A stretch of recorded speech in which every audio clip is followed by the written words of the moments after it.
It's Sunday school. Once again, it just seems like yesterday it was Sunday school. But you know what Kurt Weill says? The days grow short when you reach September. But it's October. And they're even shorter. November, December.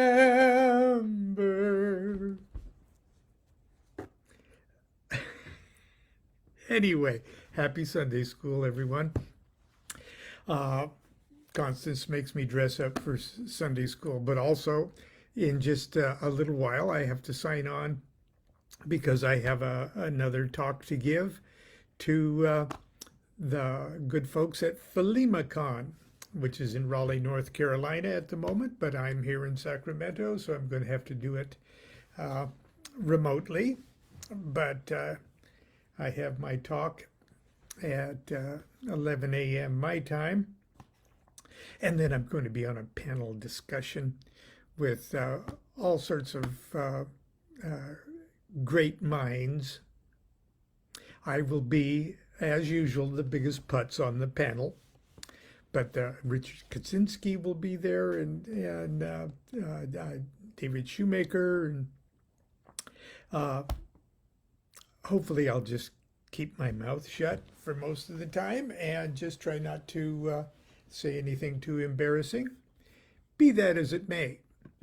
And I'll probably have to cut today's Sunday school a little bit short because I have to prepare my slides and everything. Anyway, I promised you that I was going to talk a little bit about why I don't read tarot reversals. And first of all, the easy answer is I'm lazy. And so my poor pedestrian brain cannot hold 22 extra anti-buzzwords associated with tarot cards, trumps, not to mention 78 anti-tarot card buzzwords.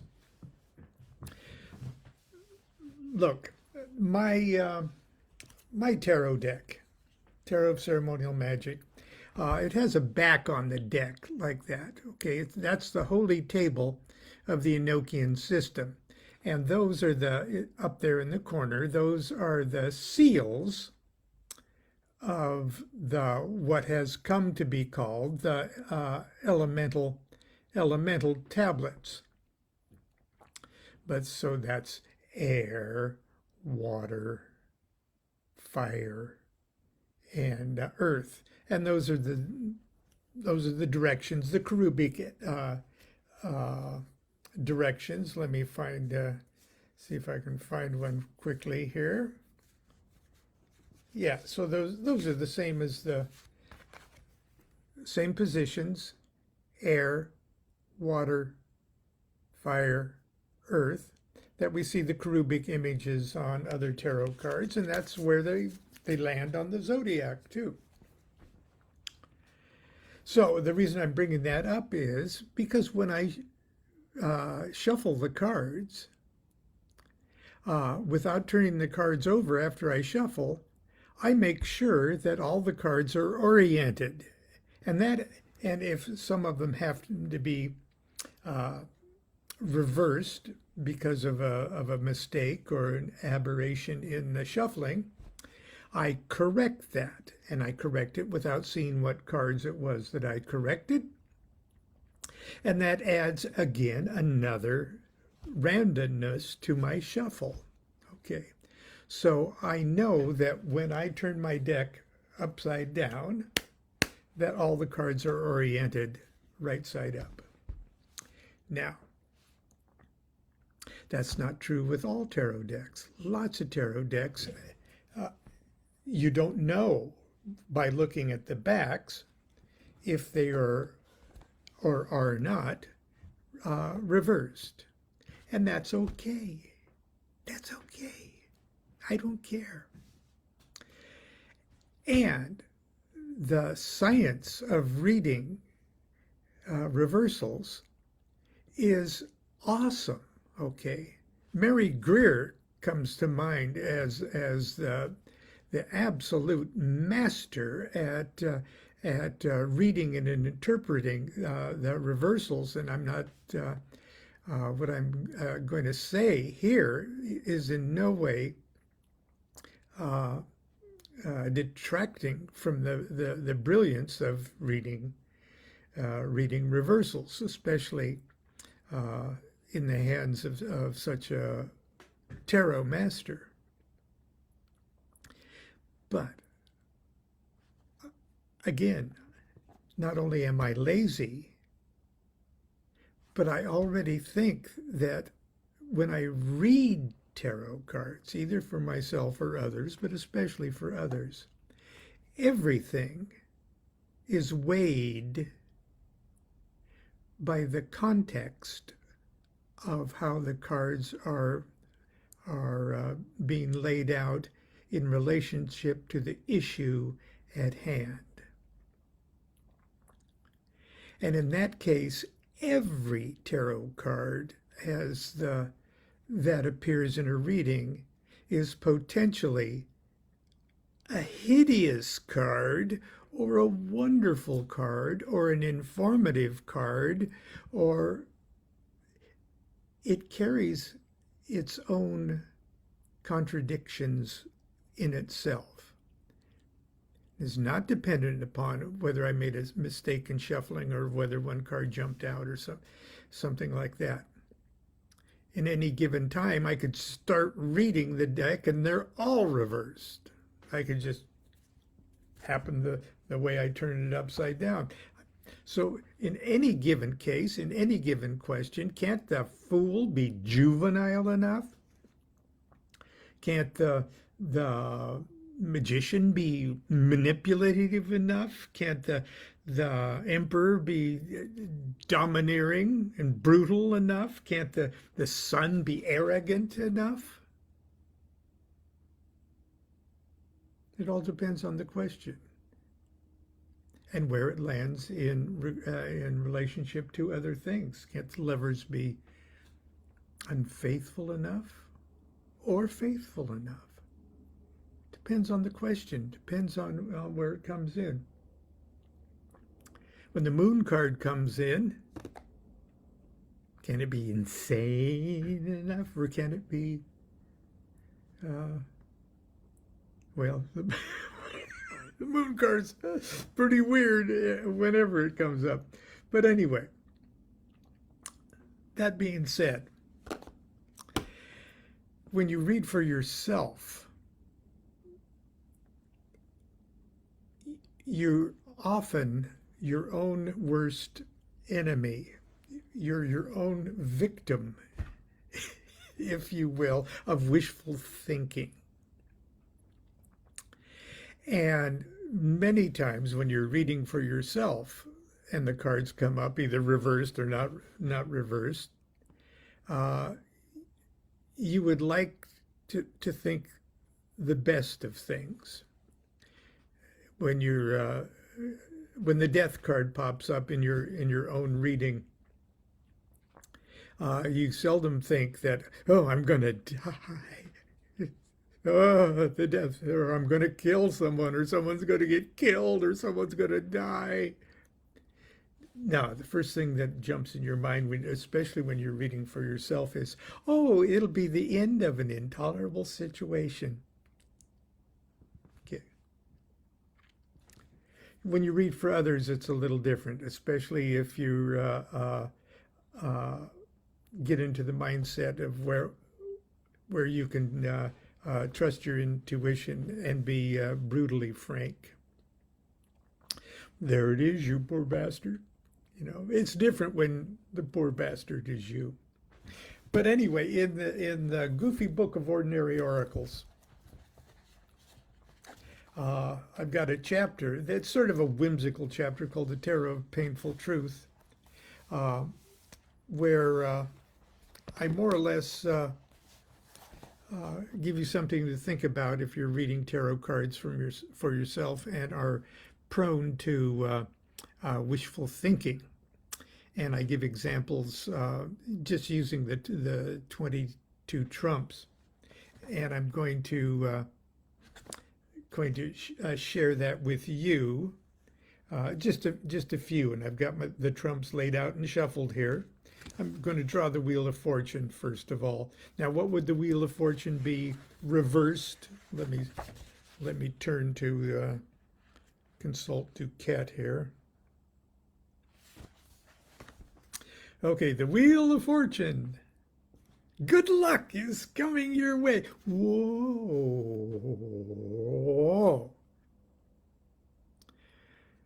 The Wheel of Fortune. Oh, wonderful, I hear you say. Finally, my luck is changing. Snap out of it. Ask yourself, how bad is your luck really? Do you have clothes on your back, a warm place to sleep, food to eat, clean water to drink, friends and family members who love you?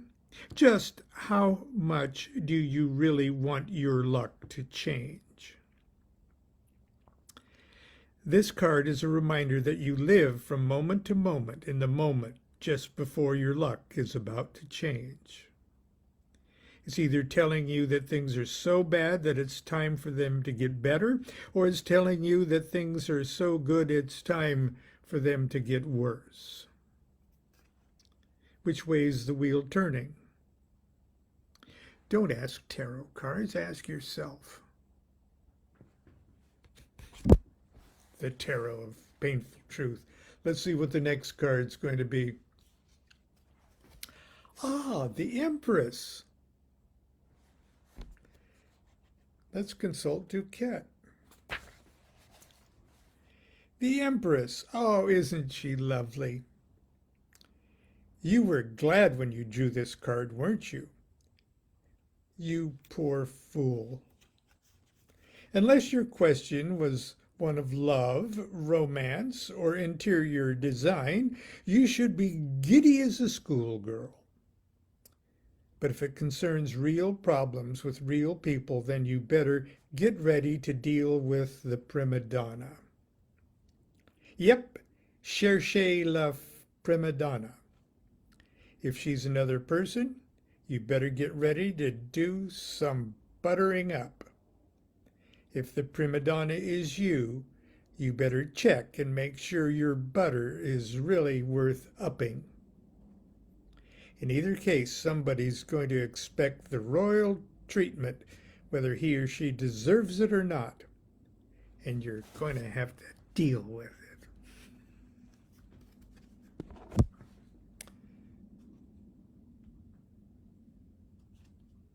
The Fool.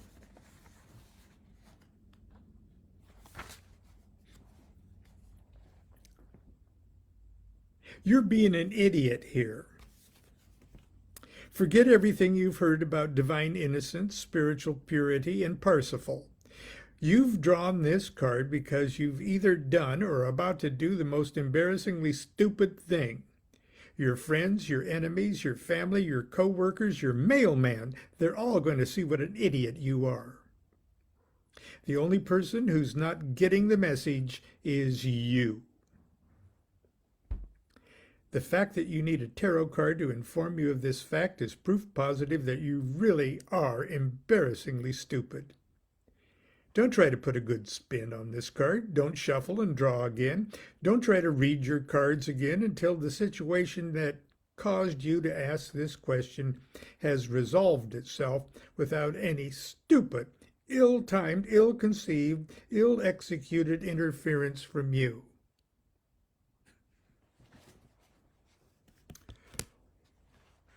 Gee, I'm getting pretty hard on yourself there. Let's see what's next here. I'm just going to flip this one over here. There we go. Oh, the Hierophant.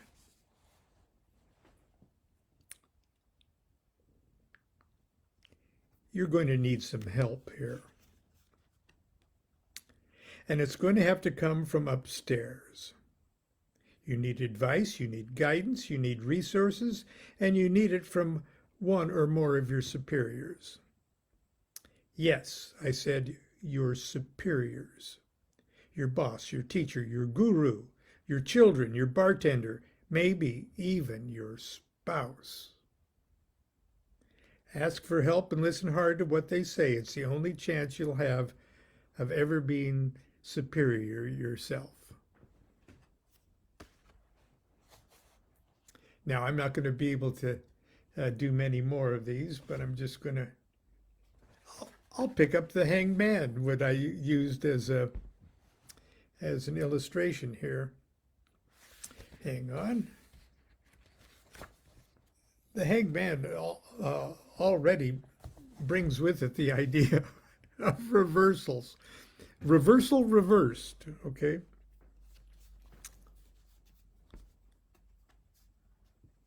The hanged lawn.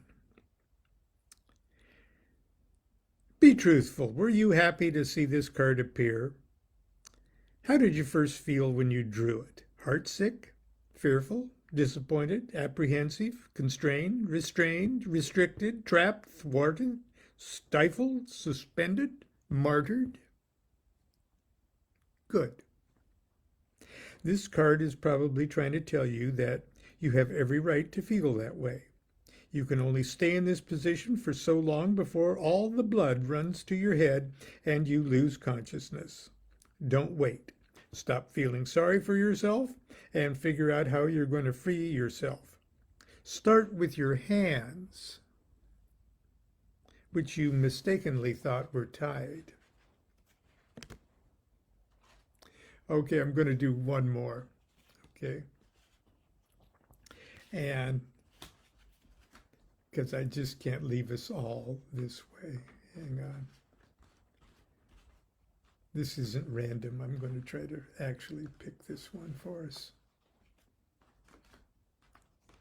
It's in here somewhere. Here we go.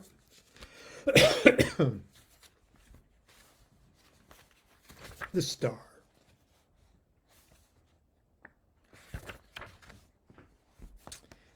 Hang on.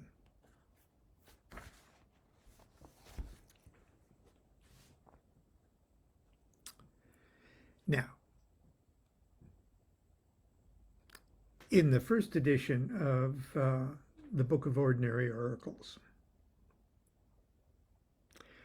I quoted from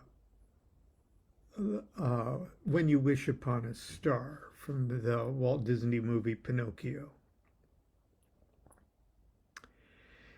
Because I actually consider the lyrics to When You Wish Upon a Star as being the secret, the true secret of all magic in general,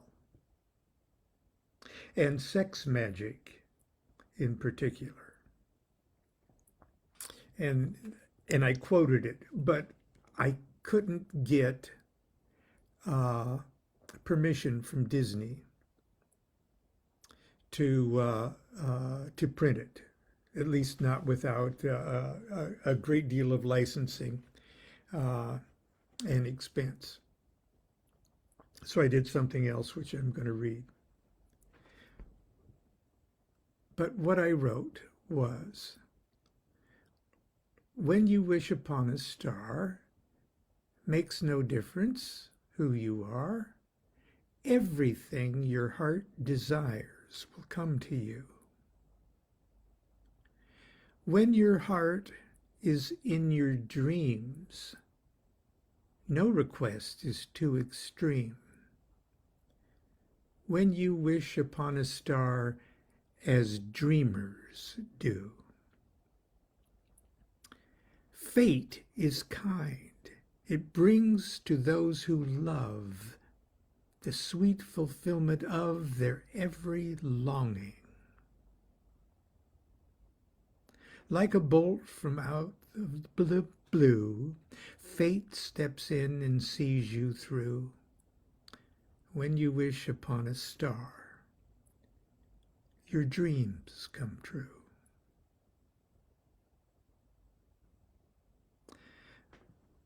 But when I couldn't get permission to do that, I switched gears and did something else what I thought was just as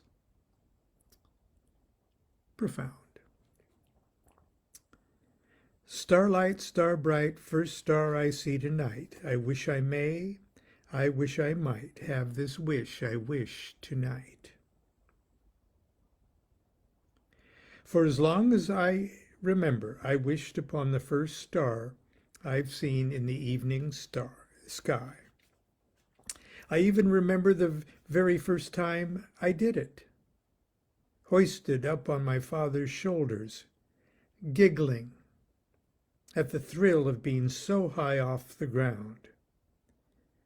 I didn't even have to think about what my wish would be. I want to be happy.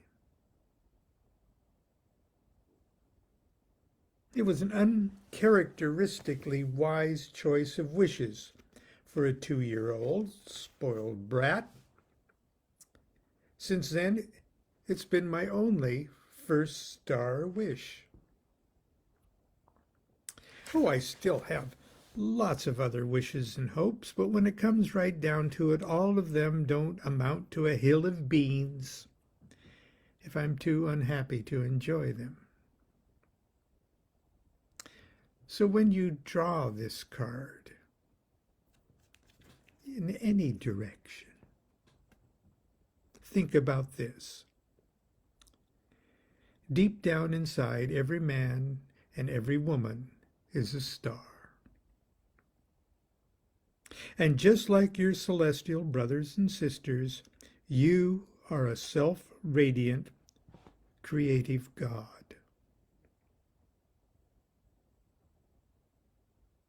You have your own unambiguous place in the universe. Yes, it's probably good that you drew this card, because every once in a while, whether you think you deserve it or not, you have a reason to be hopeful. You have a reason to be hopeful because the star you must wish upon is yourself.